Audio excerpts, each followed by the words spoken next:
Good evening, everyone. I'm David Johnson, Transform Ed Consulting, and it'd be my pleasure to do a shout out for my friend and colleague, Cassandra Williams, who is the brains behind Educational Innovation 360 Degrees. And you can see there a list of the services we offer. You can find us on the internet or you can find us in LinkedIn. That's Transform Ed Consulting and Educational Innovations 360 Degrees. We have as our guest tonight my colleague and friend, Allison. How are you, Allison? I am doing well. How are you, David? I'm doing good too. Tell us where you are in the world. I'm currently in Manhattan. I'm in the Upper East. Upper East in Manhattan. What is it? You're at 88th Street, 88th Street? Around there, yeah. Okay. And you remember that I attended high school, Julia Richmond High School Annex, and we couldn't find it. We walked around to try to find it. We couldn't find it. I wonder whether it still stands, but my high school annex was in your neighborhood. Oh, yeah. I believe it. Yeah, lots of fun. Well, thank you for being here tonight. Allison Hamilton works for Crimson Education, New York City, New York. She is an educational consultant with experience supporting admissions, policy, curriculum development, and nonprofit endeavors in the education space. In 2020, she founded a firm where she worked with 10 plus education-minded nonprofits, schools, and other education businesses to aggregate data and improve programmatic work. She has since moved into admissions as a senior education consultant, personally working with 300 plus students on their college applications while overseeing a team of consultants and 110 plus student cases. Over the past 5 admission cycles, she has helped students gain acceptance to schools such as MIT, Stanford, Princeton, UPenn, Columbia, and Cornell. Impressive, Allison. You've done a lot. You know what you don't have listed here is your education. Where did you get your degrees, bachelor and master degrees? That's a great question. I have my bachelor's and my master's in education and social policy from New York University. Now, I knew about the social policy thing, but would you elaborate on that and tell us how that fits in with your work? Sure. I mean, it's a core part, I think, of everything that I kind of been doing in my career. Essentially, it's the numbers behind education. So, when we're thinking about the decisions that we make, whether it's the financial decisions or maybe the programmatic decisions, does this move the needle for a teacher in, an SEL training when they give that feedback, maybe 1 out of 5 or a 5 out of 5, aggregating that kind of data. And so throughout my career, whether it's been a nonprofit, whether it's been, Crimson, I have done a fair amount of data aggregation for Crimson, whether it's, any sort of nonprofit or just another ed consulting firm. The policy and social policy part really comes from really helps design the framework for the analysis that we apply to the education sector. Well, Allison, you reminded me that you have a broad range of skills, knowledge, and abilities. You mentioned SEL, and I recall that you and I worked together on some data projects. Would you elaborate on how SEL applies to your work? Sure. When I first got my start in this field, actually, one of my first internships was working with a nonprofit where they were launching an SEL curriculum that was it was a K through 8 curriculum that was essentially applying the scientific method to learn SEL competencies. And so a big part of my job was not just helping develop the curriculum, but conducting outreach with teachers, getting feedback, and finding a way to codify the feedback such that we had data points to demonstrate to our funders that it was useful, that there was merit, that we were making a difference. Mm-hmm. So I learned about SEL very early on, and have since, I continue to practice it with my clients one-on-one. A lot of working with students individually is it's not just, helping them get to college. It's helping them go through that anxiety-driven process, sometimes an exciting process, and making sure that they feel emotionally equipped as much as, personally and academically equipped. And that's one of our topics in our agenda for this evening. So let's save that. Our title tonight, or our topic tonight, is supporting international students amid political uncertainty. And we have 4 bullets: focus on holistic strategies to support students applying to college, balance pragmatic insights with SEL approaches, empower families at every juncture to make education choices, leverage data and ongoing updates to support student choices. Where would you like to start, ma'am? I would be happy to start with balancing pragmatic insights with SEL. Okay. Have at it, ma'am. Sounds good. I think that, addressing the elephant in the room, higher education in the US is going through an evolution. Every single day we're learning something new. There's some new policy, some new lawsuit. What it really boils down to, though, on a peer-to-peer level, when you're working with families, is anxiety. When we are getting all of this information, I have found, especially international students, where a lot of these new policies are kind of coalesced around, we'll hear from parents and they'll be saying, "Oh my gosh, we need to change our plan entirely. Oh my gosh, I'm so worried. Like, what do we do?" And so, part of it is keeping your ear to the ground. The reality is that, even today, like, history is being made. Even today, we are in the process of learning about, what essentially the courts will say.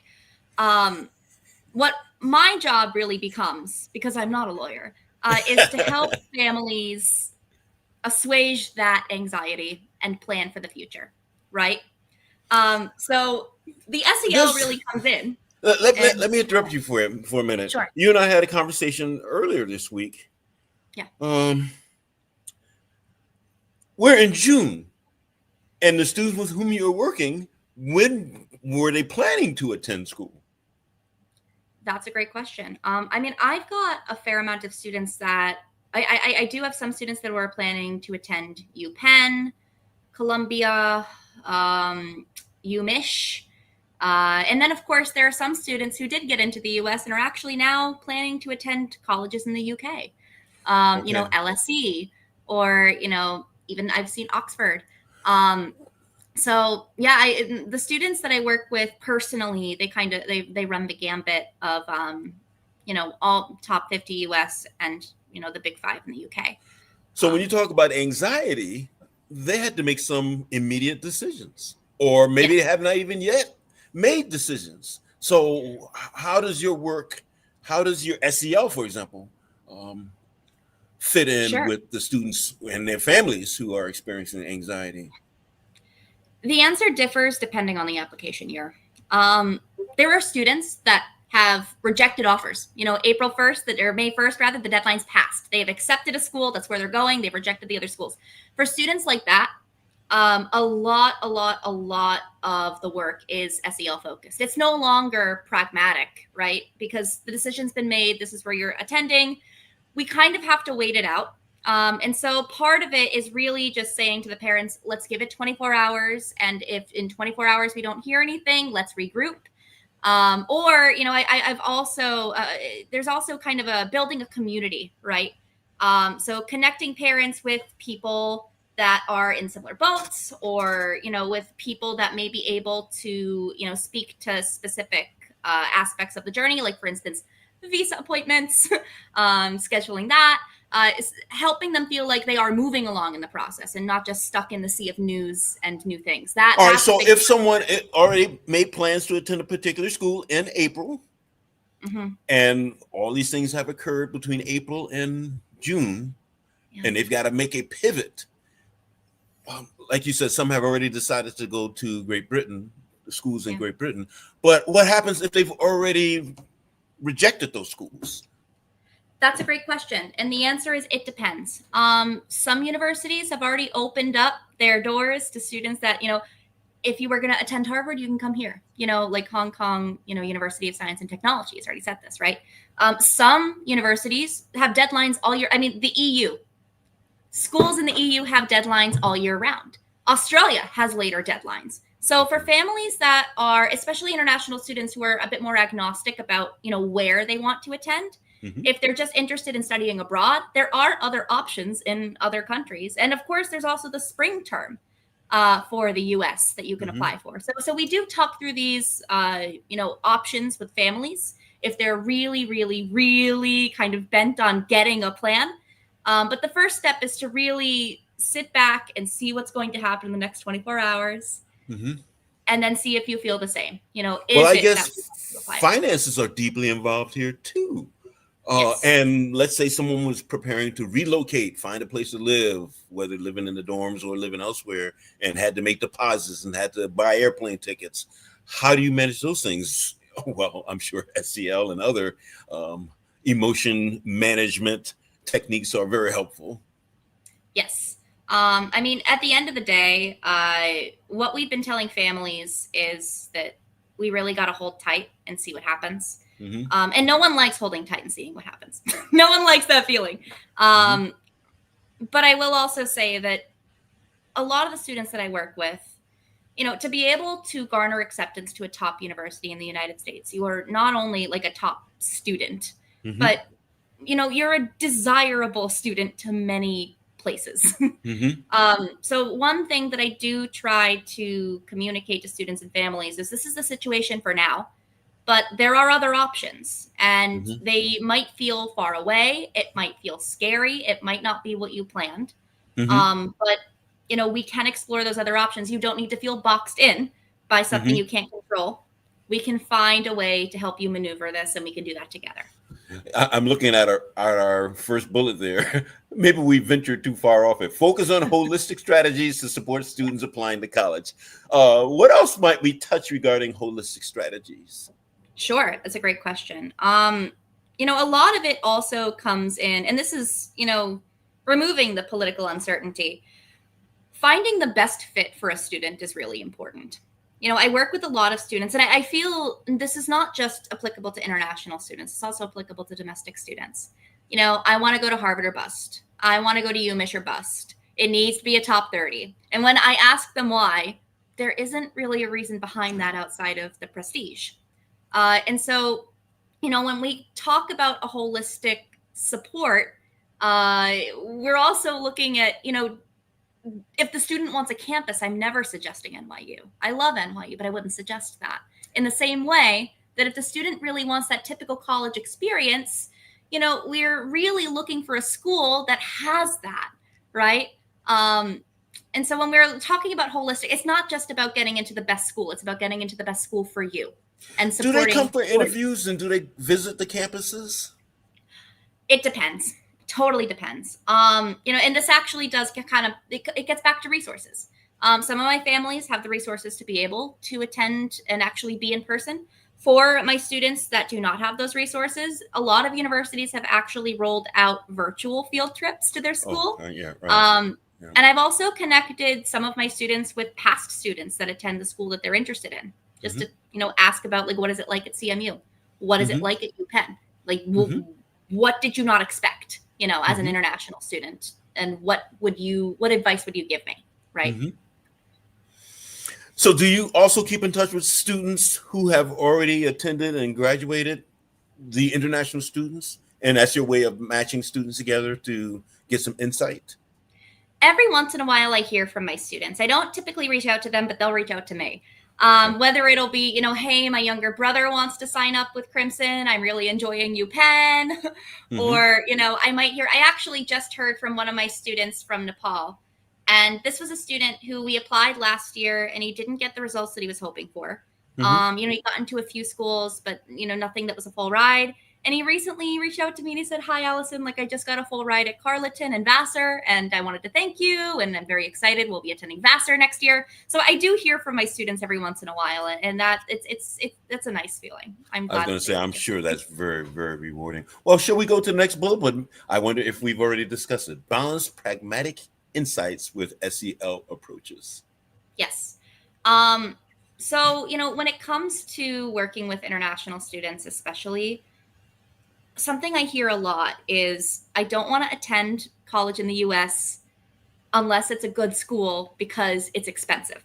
And I don't want to pay for, I don't want to pay for 4 years, really expensive, unless it's like a top 30. So I hear this a lot. Now, when we're again talking about the pragmatics, I think that can be a very pragmatic framework. I want to make sure that the education that I am getting is valuable. And so part of my job is to kind of expand their definition of valuable. For example, I have some students who want to be professors. Well, as it turns out, liberal arts colleges are, one of the biggest feeders into PhD programs, not your UC Berkeley's, not your Harvards. I mean, they're close, but the LACs, they take the cake. And so, if you're looking for, a professor to be able to notice you, you're looking for a school that's smaller. That's You mean not to do research and to be an assistant to a professor who is doing research? Exactly. Yes. So, the reality is that often families and students come to me with a very, very pragmatic and specific definition of success.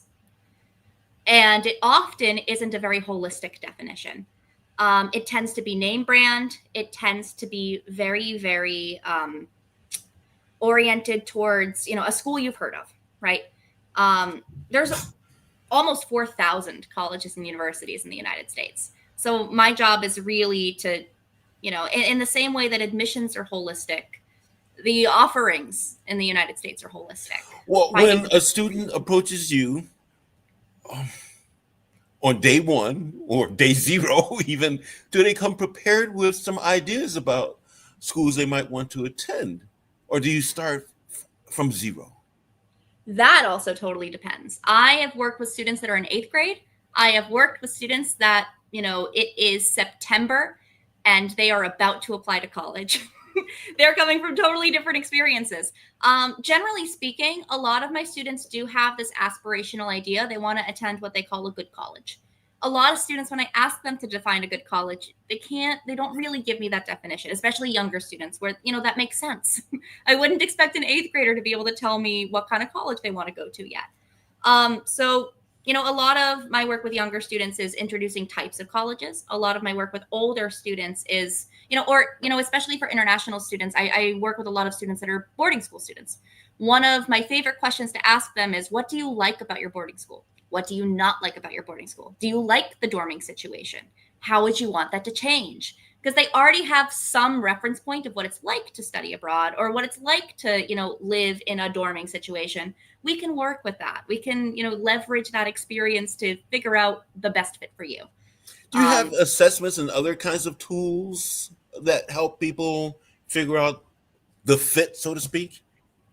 That's a great question. Actually, most of my job at Crimson is resource development, which is creating those kind of tools for strategists or creating that kind of framework for notes for strategists to meet with students and discuss this. Mm-hmm. So that's my job.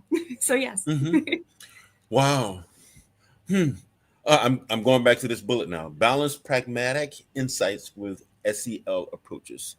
Have we touched all we can regarding that one, or shall we go to the next bullet?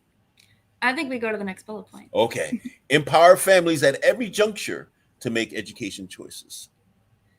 Yes. All right. This one is really important right now, I'll say. Right now, we're getting a lot of information very quickly. And so a lot of my job is hearing, okay, I'll give you an example. I have a current student who I work with in Myanmar. And a lot of my work with this student is, hey, we just heard this news in the US. I know that you're applying US and UK. What does this mean for our US side? What would you like to deprioritize? What would you like to prioritize? How can I best serve you? And these are the options that I'd recommend, but what do you want? So it's empowering families to make that decision and not just saying like, it's true that a student might have their best shot getting into a top college doing early decision. But it's also true at the end of the day that, we want to empower families to make that choice for themselves. If they prefer the UK, especially amid political uncertainty, I fully encourage that. And so we want to empower families to make those decisions. And sometimes that also looks like, suggesting places that they've maybe not thought about. Schools in the EU, schools in Australia, schools in Canada. Canada is becoming very popular. So, empowering families and checking in and making sure this was the course that you wanted to do. But I really want to take this moment to reflect. you know, is this still kind of what your thinking is? And if it's not, what can I do to rework our strategy to make sure that we're getting you where you want to go? Allison, it sounds like you're a counselor more than yeah. It sounds like you're a counselor. How do you envision yourself? How do you see yourself? That's a great question. I a big part of my job is giving the cold hard facts. Looking at an application and saying, I know that your goal is Princeton, but with a 1380 SAT, that's going to be a tall order. And that's actually, I would say, a very small part of the job. Not that it isn't an important part of the job, just that typically what then comes after is a conversation about about the feelings around that, right? Because often I find, especially in the last 5 years, students are really personalizing the college journey.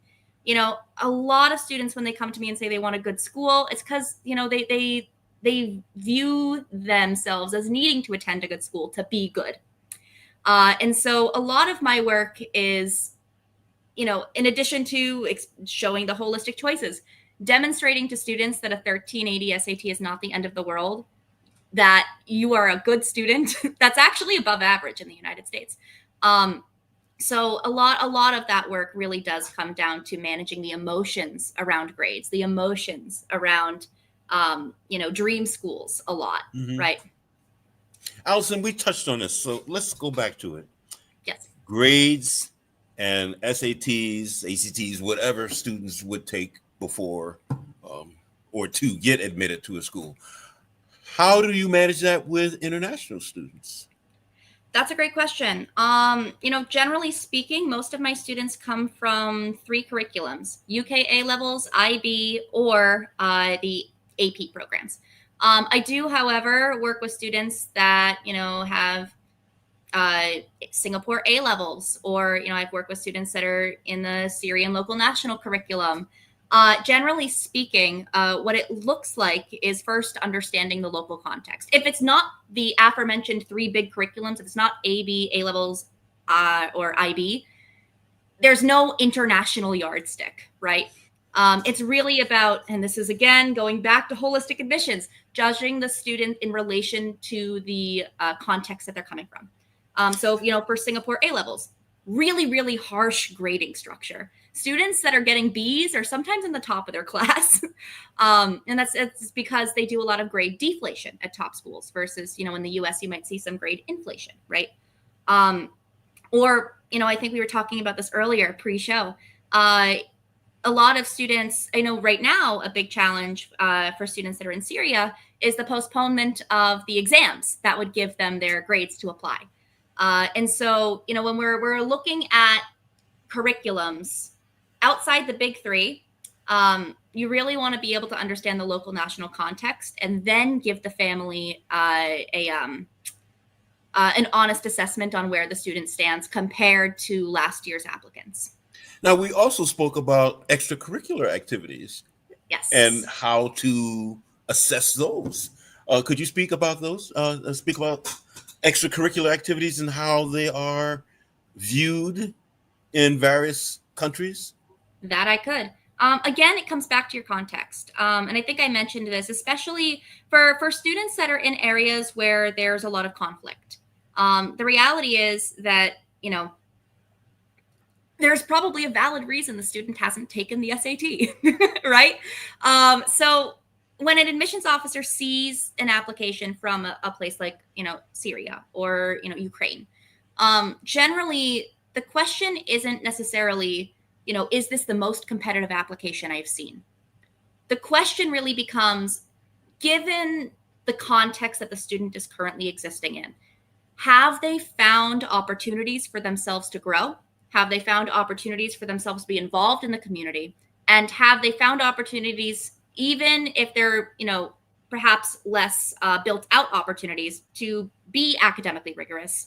Hmm. And how much have they kind of achieved Hmm. in that realm? Hmm. So it becomes a question of kind of almost community involvement and character assessment, right? versus, a resource rich kind of experience, whether, a domestic student that is, at a private school in the United States, or, a student from Singapore, very, very resource rich environment, especially if you're like a top IB. The question really becomes, did you take advantage of all of the resources there to the best of your ability? And did you perform at a top level? Mm-hmm. It all comes back to the word hope. Okay, that makes sense. That makes sense. I'm watching the time. We have one bullet: leverage data and ongoing updates to support student choices. Yes. So this is an interesting one because right now, this will be a very interesting year in admissions. Time will tell. Generally speaking, we have seen such an increase in international applicants to the United States. The current political situation, especially in relation to, Trump and Columbia, Trump and Harvard, we will see if that acts as a deterrent. But what this also means is on a granular level, for students, when it comes to applying, are you choosing the right early decision program? When it comes to applying, are you choosing the university that is going to give you financial aid? What's the average amount of aid they give to international students? And will that bring the net cost down enough for you to attend? So it really is about kind of leveraging that kind of granular data on a one-to-one. But in the grand scheme of things, this year will be very interesting to see how that kind of impacts the overall higher ed space in the U.S. Allison, you mentioned something else that I would like to explore, but I don't know if we have enough time. You mentioned, which word did you use? Price? What did you use? Net cost. Net cost. Okay. Yes. How is that involved in your work? I feel like I keep giving it depends. I have worked across a lot of different contexts. If the student needs financial aid, it is the number one thing we look at. If a student doesn't need financial aid, it tends to be secondary. We're often looking for merit aid, right? Even as international students, because the word is we like international students because they pay the full cost. Not always, though. There are definitely a lot of international students that, like, I actually just this past year had a student that got a full ride to an institution. And this is private aid. It was institutional aid from the school itself. For really, really, really top students, they often are not. But this is also school dependent. I'll use my alma mater, NYU. They're not giving a lot of full rides. So it is dependent on university. But generally speaking, yes, international students are often paying full price or close to it compared to a domestic applicant. Okay. Well, Allison, we can go on for hours. And of course, you and I have a close relationship, professional and friendship. And we can talk forever. But there's a limit to the amount of time we have. So let me ask this. If you could boil this down to a single takeaway, what would it be? If I could boil this down to a single takeaway, I think it would be to keep your ear to the ground and don't panic. There's a lot of panic in the higher ed space right now, even for domestic students, especially with changes to the DOE and financial aid. And there's a lot of panic right now. And so my advice to families is, it's almost an SEL strategy to be pragmatic and to kind of, take those emotions and for a second think, outside of those emotions, what else can I do? For some families, that's applying US, UK, EU, going into many different directions. For some families, it's, we're going to have these specific safety schools and everything else is going to be hard reach for the student, right? So the too long didn't read is keep your ear to the ground, keep looking at the data, keep reading the news, and don't panic. And if people want to know more and they want to pick your brain, how shall they contact you? Sure. So I'm on LinkedIn. My name is Allison Hamilton. And I also have an email, allisonbhamilton@gmail.com. Well, thank you very much for being our guest tonight. Allison Hamilton works for Crimson Education in New York, New York. And she is an educational consultant working primarily with international students. Thank you for being here, and thank you all for spending your evening with us. Yeah. All right.